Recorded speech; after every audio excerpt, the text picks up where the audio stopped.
వివాహేతర సంబంధం పెట్టుకున్న జంట రెడ్ హ్యాండెడ్గా దొరికిపోయింది. భద్రాద్రి కొత్తగూడెం జిల్లా అశ్వారావుపేట మండలం వినాయకపురంలో ఈ ఘటన జరిగింది. ఓ మహిళతో అక్రమ సంబంధం పెట్టుకున్న భర్తకు భార్య దేహశుద్ధి చేశారు. అంతటితో ఆగకుండా ఇద్దరిని మంచానికి కట్టేయడం తీవ్ర కలకలం రేపింది. 10 ఏళ్ల క్రితం హఫీజ్ అనే వ్యక్తితో ఫాతిమాకి వివాహం కాగా వీరికి 3 ఆడపిల్లలు ఉన్నారు. హఫీజ్ వ్యసనాలకు బానిసై పుట్టింటి నుంచి అదనపు వరకట్నం తీసుకురావాలంటూ వేధిస్తూ ఇంటి నుండి బయటికి నెట్టేశాడని భార్య ఫాతిమా ఆరోపించారు. అనంతరం ఆమె పోలీసులకు సమాచారం ఇచ్చారు. ఫాతిమా, నేను వినాయకపురం గ్రామంలో ఉంటున్నానండి, వారాహి రెస్టారెంట్ పక్కన. నా భర్త అబ్దుల్ హఫీజ్. నాకు 2 ఆడపిల్లలు. నాకు ఆ పార్టీ ఈ పార్టీ అని ఏ సంబంధం లేదండి.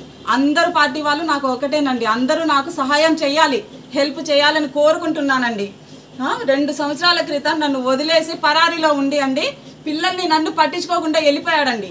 నేను పిల్లల్ని పోషించుకోవడం కోసం ఈ ఇంట్లో సంవత్సరం నన్నుండి చదివించుకుంటూ ఉంటుంటే 10 రోజుల క్రితం ఒక తిరుమలకుంటలో ఉండే మధు అనే అతన్ని తీసుకొచ్చి ఎస్ఐ వేసంతరాజు అనే అతనితో వీళ్ళిద్దరు జత కట్టుకొని నన్ను ఇంట్లో నుండి బయటికి లాగేశారండి. గొడవ చేసి నేను డిఎస్పీ గారి దగ్గరికి వెళ్ళాను. సిఐ గారు మంచిగా స్పందించారు. కానీ ఈ ఎస్ఐను ఈ మధు, తిరుమలకుంటలో ఉండే మధు అతన్ని పట్టుకోనండి నన్ను కొట్టి బయటికి లాగేసి పడేశారండి. నాకు 2 ఆడపిల్లలండి.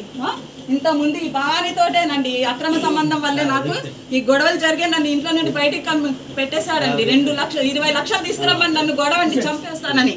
సంతకం పెడతావా చంపేస్తానంటే నేను భయపడి వెళ్ళిపోయానండి. నాకు న్యాయం చేయండి. ఈ తల్లిదండ్రులన్నీ ఇంట్లోకి వస్తూ ఉంటే నన్ను రానివ్వట్లేదండి. 4 రోజుల నుండి వస్తున్నా నేను. ఈ రోజండి ఇదండి దీన్ని తీసుకొచ్చి 4 రోజుల నుండి ఇంట్లో పెట్టి నన్ను ఇంట్లోకి రానివ్వకుండా చేస్తాను.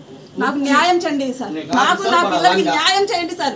ప్రతి ఒక్క పార్టీ వాళ్ళండి, నాకు ఆ పార్టీ ఈ పార్టీతో సంబంధం లేదు. ప్రతి ఒక్క పార్టీ వాళ్ళని నేను కోరుకుంటున్నానండి. నాకు నా పిల్లలకి న్యాయం చేయండి. ఈ అమ్మాయి భవానీతోనేనండి 2 లక్షలు లాగారండి, ఏ సంబంధం లేదని. ఇప్పుడు ఆ సంబంధం ఏదో చూపించారు. వీడు హైదరాబాద్లో కూడా పెళ్లి చేసుకున్నానండి, అది కూడా తీస్తాను. నాకు న్యాయం చేయండి సార్, నాకు న్యాయం చేయండి.